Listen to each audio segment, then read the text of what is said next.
Frustrated because your Samsung phone's Wi-Fi hotspot won't turn on, leaving you disconnected?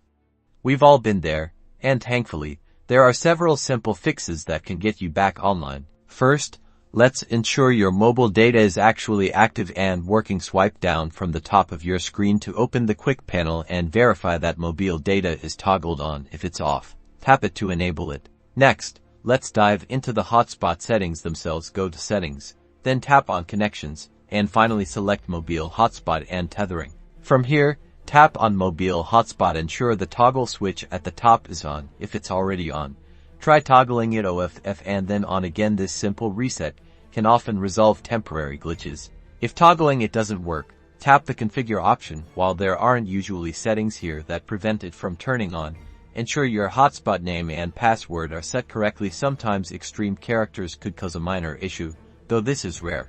Outdated software can also cause connectivity problems. Go back to Settings, scroll down, and tap on Software Update. Then, select Download and Install. Your phone will check for any available updates. Install them if found.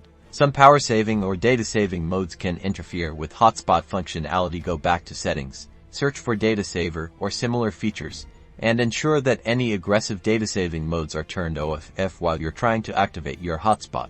If none of the above steps work, a network settings reset is a good next step. In Settings, search for Reset Network Settings, select it, and then tap Reset Settings. Be aware this will also reset your Wi-Fi passwords and Bluetooth pairings, so you'll need to re-enter those. After performing these steps, try turning on your hotspot again. Hopefully, you'll see that green light indicating it's active and ready to share your internet connection.